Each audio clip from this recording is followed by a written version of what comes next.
It is but a mere anomaly, nothing which should influence our business today. You cannot deny the unrest it has caused, though. The city is in a worse state of panic than it's ever been in a long time. What course of action do you suggest we take in order to stifle this panic?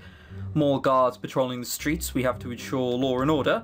Doomsayers are to be arrested on sight too, we can't have them fear-mongering. But we barely have enough soldiers as it is. We may have to dip further into our reservoirs of novices. As much as I doubt they'd help, I am afraid we have no choice. All in favour of promoting more novices? All councilmen voice their agreement with the plan. Then we have settled the matter.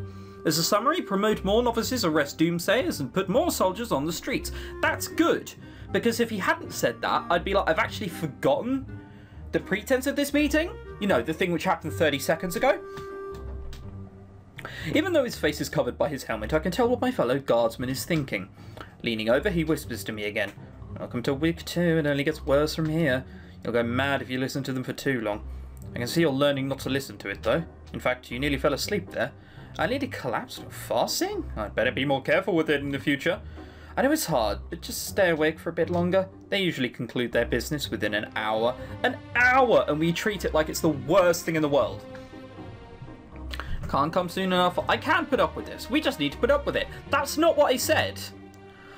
I said, I can put up with this. It's easy to put up with this, not, well, I suppose we just better get used to it. That's not what I said. You make a fair point. Dragon Age 2 all over again.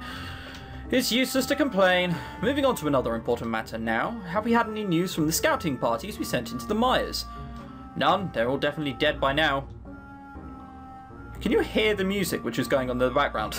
They're all definitely dead by now! LOL! I see. Then there's nothing to be discussed there. How could it be so cold? These soldiers are dead due to their poor decision making. Perhaps life is cheap when you make it to the top. This brings me back to my previous point last week. Are you still all opposed to the idea that these beasts are intelligent? We have already debated this. The dead scouting parties do not mean that the beasts are intelligent. Well, especially... I don't understand how that would make them intelligent. That is a big leap of logic. Probably true, because it's the second time he's brought it up. But a big leap to take? Like, crocodiles, for example. They can kill you if you get too close to them. Pretty sure they're not going to start teaching algebra anytime soon. Like, we need proof and evidence before we can act. The next time we are willing to take a risk, we should devise a means of testing them. So, send more people to their deaths? The dead can't tell us anything, Councilman. Perhaps we can find someone with a gift which enables them to speak to the dead. Would such a gift even exist? Even so, how would we find someone with a gift so specific? It would be foolish to waste our time and resources looking for such a gift. I suggest we drop this discussion for now. It's not going to yield anything useful. Agreed, we must focus our time on more important subjects. The walls have been dealing with increased attacks since the star fell. The impact must have agitated the wildlife. It's to be expected, it agitated the city too. Nothing to worry too much about. The frequency of attacks should die down after a few weeks. I must voice my agreement. There is no action to be taken in regard to this. That is, no actions which we shouldn't be taking anyway. We are already driving for more recruitment and more bodies to defend the walls. As they continue to debate among themselves, I hear footsteps behind me. Soft footsteps, they can belong to another armoured guardsman. I can have a guess who it is. You mean it's that noblewoman from before? Wait, it's that noblewoman from before? What is she doing here? Greetings, Empress. We are surprised that you have joined us again. Have you matters you wish to speak about? Empress? The Empress herself? That's who she is? I spoke to the Empress directly and I didn't even know. I'm here to put forward a request, Councilman. Something about her has changed. When I look at her face, I don't see that helpless look of loss. A star fell from the heavens. What of it? There was light, there was noise, and then there was nothing. I'm sorry, my Empress, but we do not see why that star matters at all. Not even letting us speak before they're just like, nope, nothing to be seen, nothing to be had, don't know what you're on about. The emotionless mask Ardina's wears is breaking. She's really agitated.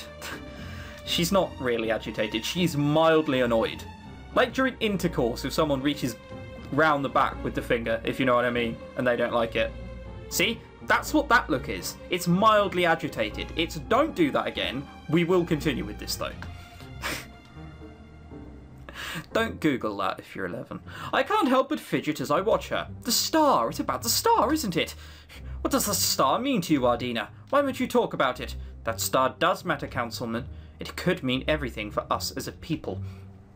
Could you explain why, or provide any proof of that claim? Another question, what do you even want to do about that star?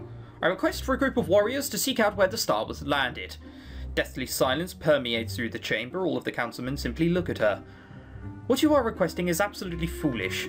I agree, the star landed somewhere out in the mires, probably beyond it.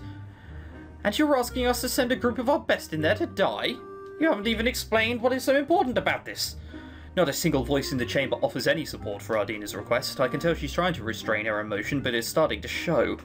If she just explained why it was so important, as opposed to just ordering around and going, yeah, send a group of your best, you probably think they're going to die. Probably will. But I'm the Empress. I just overheard that you had sent scouting parties into the mires. How exactly is my request unreasonable? We debated for weeks before we decided to send them, and now they're all dead. Anyone else we send would meet the same fate. Ardina, has your old age finally got to you? We understand if that's why you no longer participate in debate, your mind... Before he can finish, I can feel the council chamber rumbling. Where did that come from? I rub my eyes and look again. It's coming from Ardina. That empty, vacant look is completely gone from her face. So hang on. That little scene was merely just to show the severity of what happens when she gets angry. Right. CG again, I see. Eyebrows drawn over, hair. Eyes drawn over hair as well! Oh. Can't believe I'm playing this. It's replaced with seething anger. Ghostly, ethereal light pours from her, filling the entire chamber. It burns around her in an aura, crackling with otherworldly power. This is like the biggest hissy fit ever. Her power is actually causing the very building to shake around her. How is this possible? Before, I thought she didn't express emotion at all. Yeah, that scene beforehand was just to show the severity of what happens when she gets angry. What a fucking joke. Cowering in their seats, the councilmen try to shield their eyes from the light. No one dares to say a word to the enraged Empress, simply staring at her in awe. The main speaker of the council backs off from her, step by step. Empress, what has possessed you? Empress, please stop this. You're going to tear these chambers apart. Among the chaos, I can clearly hear Ardina. Her voice is powerful, yet quivering with emotion. It drowns out all other voices. It's as if the entire world has just gone silent just to hear what she's saying. It would be nice if they actually told us what she was saying! First, you openly deny your Empress. Because the Empress came and said, oh yeah, anyway, we're going to send people to the mires, maybe a bit beyond. I'm not going to tell you why, just do it. But people died. Don't care. Hissy fit. Engage. Like, it's... Oh my god. It's so much easier to just not think about what's going on. It's so much easier. But more to the point, I mean... If you've enabled a council, let's face it, they are pretty much a form of government, you're irrelevant for the most part. That's how it works in England anyway. Then you have the gall to accuse me of being unfit to take an interest in the affairs of my own empire. Every single one of my requests through the last decade have been openly denied by all of you. Last decade? And she's only doing something about it now. That's 10 years! They've openly denied her for this long? She really was just a figurehead then. But this time you will not be denying anything. I am your Empress, and it is time I reminded you of your place. I am older than all of you combined. I've seen thousands of battles, millions of deaths, and known more loss than you could ever hope to imagine. Fuck, some of this shite is contrived. So do not even dare suggest that I am unfit to be your leader, then I am not of sound mind. None of you, for all of your age and experience, could ever understand what that star means. The speaker tries his best to calm her down. Empress, please, calm down. Just tell us what the star means so we can understand. We did not mean any harm by that statement either. We were just concerned for me. Or are you simply concerned with not having your way this time? I tire of your sweet lies. I would rather those with more honest tongues speak for a change. So I will make this clear. This is not a request like all of those other times. This is a command from your Empress. Find me a group of warriors willing to brave the mires, the best group you can spare. Otherwise, I'm going to be looking for a new group of councilmen. 10 years, and this is only happening now. That's 10 years. That's 10-0. You have all grown complacent with your positions. Actually, just the most contrived bullshit. Remember that I am your empress for eternity. After that, the light fades and she returns to her normal appearance. She nearly burned my eyes out with that. Finished with her speech, Ardina turns back to her on the council. She takes a moment to look at me before she's gone again. Did I just see the Empress of the Legends? The one who glowed with light and banished the darkness with her footsteps? When I look back to the council, all of them are terrified.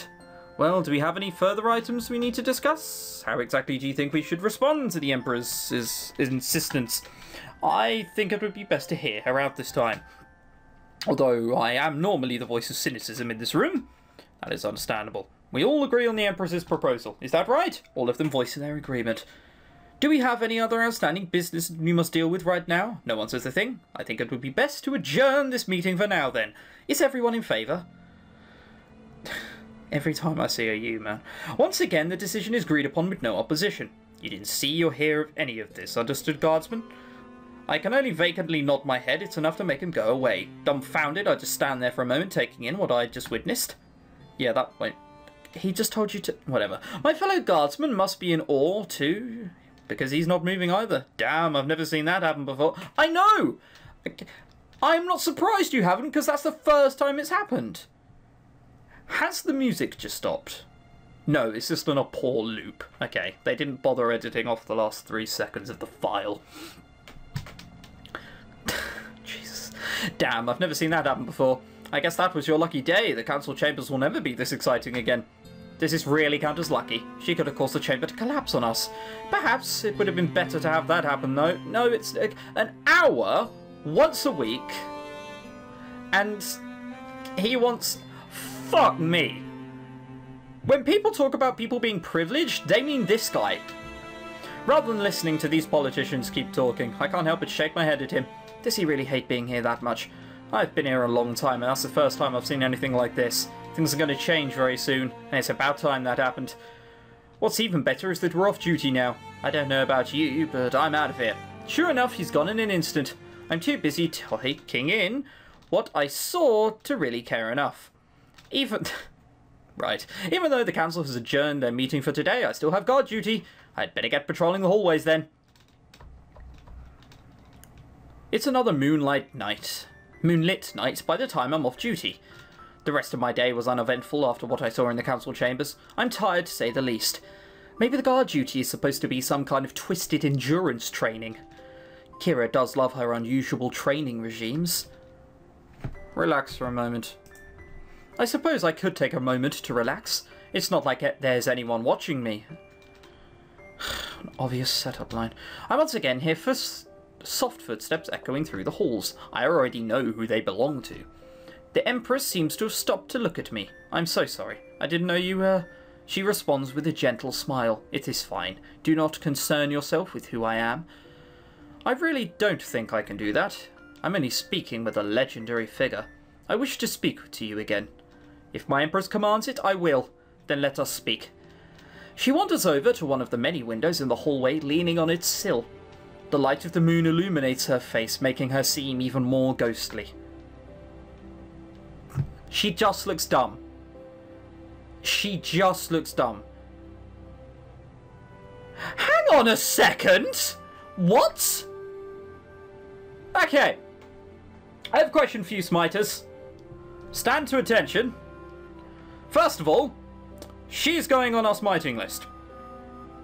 Well, smiting book, isn't it now? The reason she's in our smiting book, it's been a while since we got that out, I know. The reason she's on it, it's because she's not a character. She's a mix of different things to make whatever's happening convenient for the time, okay? Second of all, what fucking time of day is it outside? What time of day is it outside? Oh wait, it's night, isn't it? This is night. We can all agree with that, yeah? This is night? This isn't. This is clear as fucking day. Oh, it's the moonlight. No, it's not. Where the fuck is that coming from? Look, there's... I count all the stars. What? One, two... Alright, big ones. 1, 2, 3, 4, 5, 6, 7. That's kind of a big one. 8, 9. And suddenly, there is enough to light up the room. So it reminds me, there was a game which came out during NaNoRenO. And I didn't understand it.